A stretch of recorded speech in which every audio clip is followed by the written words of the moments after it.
You, have you ever canceled plans at the last minute and felt a deep wave of relief wash over you? You thought you'd feel guilty, but instead it feels like a giant boulder was just lifted off your chest. But then, almost immediately, a voice in your head chimes in, wondering, is there something wrong with me? Am I antisocial, cold, or selfish? Let me answer that for you right now. There is absolutely nothing wrong with you. That feeling of relief isn't laziness, nor is it a character flaw disguised as a personal preference. That feeling is, in fact, your nervous system breathing a collective sigh of relief. We live in a culture that quietly and persistently pathologizes solitude.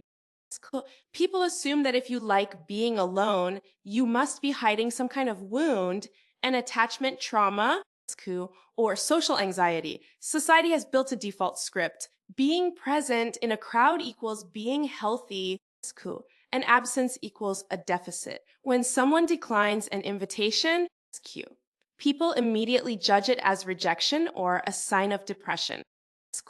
But the neurobiological truth tells a completely different story.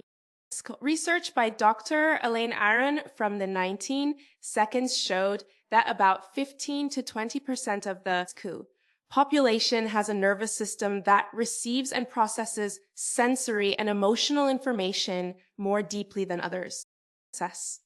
Not more intensely, but more deeply.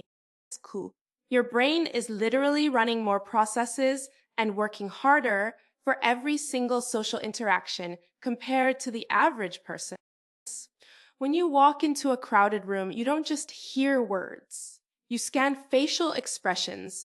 You feel the tension in the air. You read unspoken energies. And when you're constantly doing that, you need more time to decompress the data. This is where psychologist Dr. Stephen Porges' polyvagal theory comes into play. Your nervous system has different operating modes. When you are drained, when the environment demands so much emotional closeness that you become overwhelmed, your brain won't wait for your permission. It automatically flips a switch. It shifts you from social engagement mode into a state researchers call dorsal vagal shutdown. Simply put, it's powering down, S, withdrawing, Q, and conserving, not because you're broken, S, but because your nervous system is doing exactly what it's supposed to do, Q, protecting your energy as a finite resource open bracket, because in reality, it is finite close bracket. Canceling plans at the last minute is that emergency circuit breaker, being tripped to prevent a total meltdown. SQ. The problem is, many of us have misunderstood this circuit breaker. There is a massive difference between protecting yourself and building walls to imprison yourself. Walls shut everyone out, and they are built out of fear.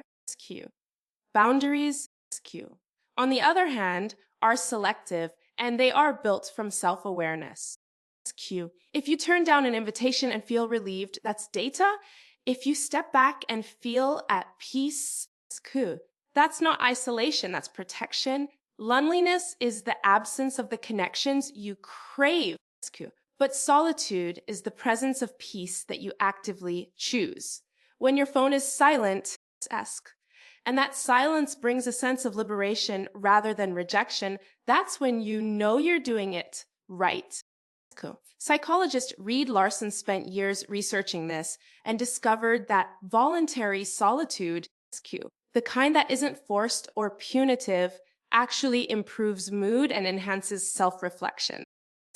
Forced isolation can eat away at a person, but chosen solitude is a form of wholeness. People who are truly comfortable being alone aren't escapists.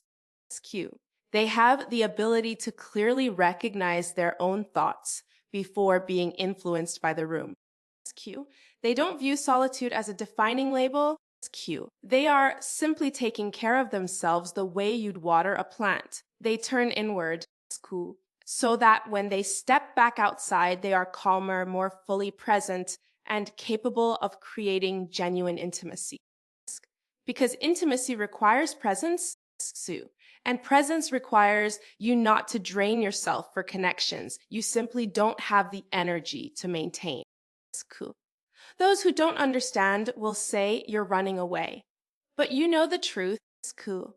You aren't running away from anything, you're running towards something. Toward peace, toward clarity, it's cool. Toward a version of yourself that cannot exist in the midst of chaos. That is not self-isolation. That is your own personal sanctuary. So, it's cool. The only mistake, the mistake that truly costs you, is spending too many years making excuses, hiding, or worse, apologizing for the natural needs of your own nervous system. You do not owe the world your exhaustion.